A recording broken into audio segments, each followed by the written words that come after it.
Welcome back to News Channel 7 at 4. A local author and motivational speaker has just released his 12th book called David's Depression, A Tale of Mental Illness. The book captures the heart of African-American boys and offers a gateway to healthy conversations about mental health.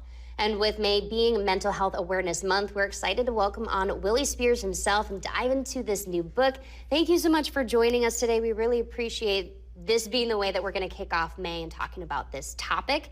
I think, this is an important conversation we need to continue having, but probably a great place to start is just if you want to give us a synopsis of what this book is about. Right. So I was a teacher for 20 years, an administrator and a coach, and what I found is so many young people needed someone to talk to. They did a great job of hiding what they were feeling, a great job of being in the dark, and they needed someone to talk to. And unfortunately, a lot of books are corny to young people. They say, golly gee, Jenna, let's go to the sock hop. And no one talks that way. And so I wrote a book that's real, it's relevant, and it happens right now. So in the book, Will Smith slaps Chris Rock in the book. That's how current the book is. Oh my goodness. It's that current. And so there's the protagonist is David Thomas, and he goes to different foster homes. Okay. His mother ends up dying. She commits suicide, and he thinks, you know what, I should do the same thing. My pain would go away if I could just end my life. His two brothers, his brother and his sister,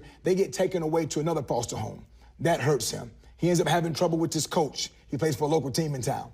That hurts him. And it seems like every other day he has these crazy things that happen. He thinks, you know what, it'll be better if I just leave this world. And so suicide is the #2 cause of death amongst teenagers. #1 is accidents. And so it's a problem we all need to talk about, and I just want to address it through this book. Okay, and so that's essentially what the book is about, but I also want to ask why you wrote it, because not only, of course, I'm sure it's in part because of how big of a problem this is, but also for a personal detail with a recent loss, right? Yes, I've had 3 people in the last 2 weeks pass away in my family, 1 classmate, and then in January, 2 of my former players passed away.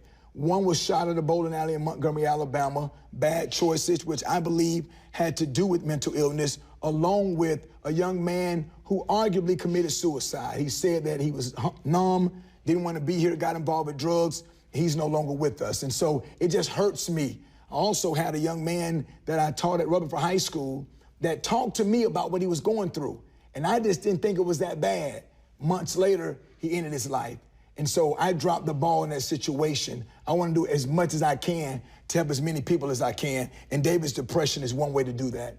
Okay, and you also mentioned, while there's a heavy stigma around mental health and mental illness still, but especially for minorities and African-American men. Can we talk about that a little bit? 100%. If you're a man, you don't have any problems. We don't cry. I'm tough. It doesn't matter. I'm good. What's wrong? Nothing. I've never asked a young man what's wrong, and he say, well, do you have time to talk? It's usually, oh, I'm cool. Like the young men I coach, they would say, Coach, everything Gucci, we good. But the truth is, everything's not Gucci. Everything's not good. And so we got to get away from that stigma, and we have to say, you know what? No one has a good day every day. We are all going through things. And so my middle name's David. My son's middle name's David, and my father. So my father had cancer. And during that time, he was different. I found out that's depression. When you have 2 or 3, 4, 5 bad days in a row, that means you're depressed. My son had Crohn's disease, same thing, and I lost my job and my mom in the same month. I went through the same thing. So we just weren't mature enough to say, I need help, I need to talk to someone. I want to change that so there's no stigma, especially amongst men in the minority communities. Absolutely. Really quick before we go, I know you had a really busy end of last week and you spoke to a lot of area high schools. And you talked about your book really quick. Talk about that and where we can find your book. Well, I talked to the students about how they have people who are in dark places. Their classmates are going through so much, and they know it. They need to do something about it. If your classmate's in a dark place, you need to be the light. And so I encourage young people to be the light. You can find the book at Amazon or williespears.com. Willie, thank you so much for talking about this. I think this has been such an important and great way to kick off May and really get the ball rolling and talking about this topic. So thank you for joining us here at 4. In the meantime, everyone stay with us. Nikki has your weather question of the day coming up next.